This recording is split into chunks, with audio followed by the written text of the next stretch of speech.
Hey, great day. Great day to get better.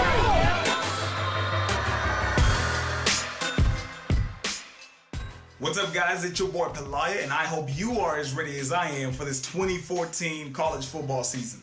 Let's start things off with the coaching staff at Texas. Now, Saturday marks the debut of the Charlie Strong era, and it's going to be filled with excitement. I mean, I wish I could be in Austin right now, but Charlie Strong gets to make his debut as Texas' head coach Saturday against North Texas. Here's why I think Charlie Strong is a good fit for the University of Texas, is because he's a very core value oriented kind of guy. He tolerates no BS, and if you mess up, he lets you know ASAP. We can't even forget what he did at Louisville. He put Louisville on the map. That's a basketball school. He put their football program on the map with 3- and 4-star players, and he developed them into superstars that are now playing in the NFL. So obviously Charlie Strong knows what he's doing. I mean, he cuts to the chase, he develops good players, and he makes the most of what he has. This week against North Texas, you want to keep an eye on that offensive line because we have two really good running backs in Jonathan Gray and Malcolm Brown. That 1-2 punch is there, but if the offensive line is not executing, it's not going to be that effective, especially since the coaches say we're going to go multiple on offense. So you want to make sure you're balanced. So I keep an eye on that offensive line. We lost a lot of good players at the position. We lost Mason Walters, Trey Hopkins, Donald Hawkins, and Josh Cochran. So we're only returning Dominic Espinosa at the center position. So that offensive line is definitely going to have to execute. However, we still have talent on the offensive line. We still have Kennedy Estelle, Desmond Harrison, Kent Perkins, and Cedric Flowers. So all those guys are going to need to step up and execute if the running game is going to be effective or a factor at all. Next, I want to talk about the quarterback, David Ash. He got his medical redshirt, so that means he's still a junior, even though it's his 4th year in the university. He still has 1 more year of eligibility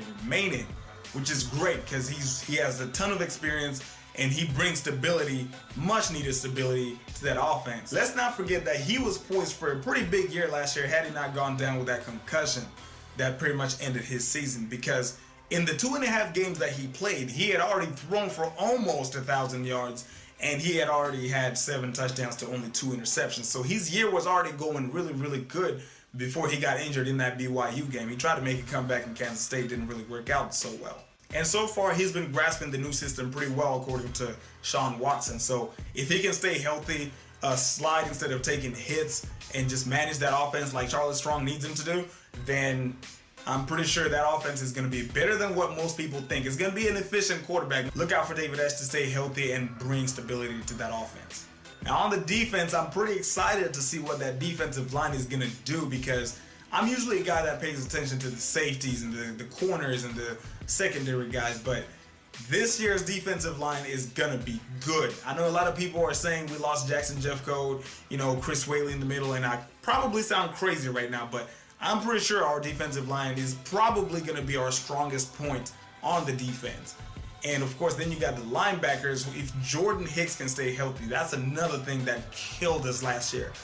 We just didn't have enough of our starters playing and active because a lot of key positions were injured, and that didn't work out for us last year. We all saw that. Now, anyway, going back to the defense, I'm really excited to see what that D-line is going to do. Look out for Cedric Reed to have a big year. Look out for big Malcolm Brown in the middle, because Coach Strong himself said that Malcolm is the type of guy who moves really fast for a big guy, and he comes off of blocks really, really well. So, I mean, we saw that a little bit in the spring game, so I'm pretty excited about that. Now, even though defensive line coach Chris Rumph and Cedric Reed acknowledged that he didn't have a good spring, something tells me Cedric Reed is going to be ready to go on game time, because this dude recorded almost 80 tackles last year and 10 sacks. Now, I mean, 247sports.com has Texas's D-line ranked among the best in the Big 12. So look out for that defensive line to apply a lot of pressure and stop the run. Now let's take a look at North Texas. They're a team that surprised people last year. I wasn't really paying attention, but looking back, they won 9 games and beat out UNLV in their bowl game. So they had a pretty good season, probably a better season than we did. Of course, they were playing different teams, but that's a whole nother story.